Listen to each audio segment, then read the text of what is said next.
This video contains content that may be confronting.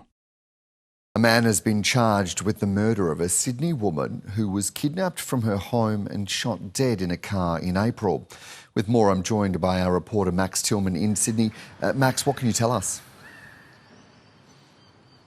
Good morning, Dan. That's right. Well, 29-year-old Tay An Nguyen has been charged with the murder of Sydney woman T. Kim Tran in April of this year. Now, what police have told us is that Miss Tran was abducted from her home in Bankstown in Sydney's southwest at about 10 p.m. on April 17. We understand she was bundled into a vehicle by a group of masked and armed offenders. Now, a vehicle was found roughly an hour later in the nearby suburb of Beverly Hills with a burnt out body that police identified as Miss Tran, and investigators now believe she had been shot dead. An 8-year-old boy who was also present at the home at the time was struck by a baseball bat in the assault, and he was placed into an induced coma by New South Wales paramedics. And we also understand a 15-year-old boy was also present at the home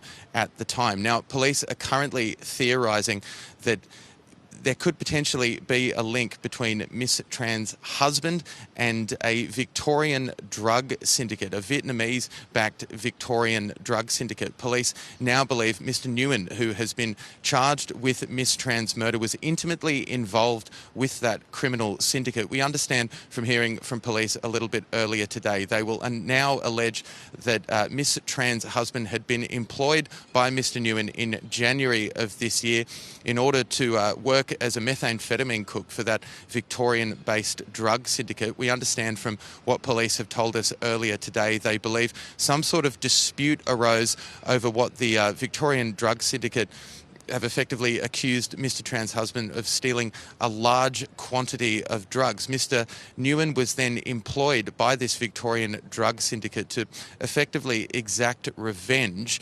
Now, what we've heard from police is that they believe Mr. Nguyen was intimately involved not only in the planning of this crime, but the execution itself. They've described Mr. Nguyen as joining 3 masked offenders in a convoy of vehicles towards that Bankstown home. Police will allege he was the one who knocked on the door itself before allowing those 3 offenders into the home, where they stripped Miss Tran before bundling her into an SUV, as well as assaulting that 8-year-old boy who was present at the time. Now, police have gone as far as not only calling it a callous act, but saying that it effectively breaches a code of conduct amongst criminal organisations to not involve women and children in their disputes. Let's take a quick listen to what police had to say.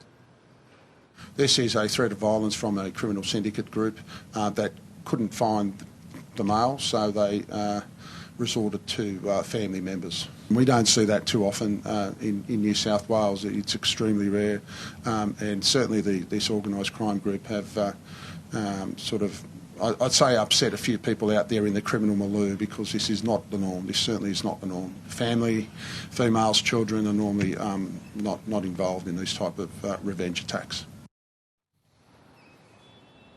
Now, police are currently hunting for those other 3 masked attackers. They've described them as a murder crew and believe that they're not only local but are still at large. Now, Mr. Nguyen has been charged with murder as well as grievous bodily harm, and he's facing Bankstown local court today.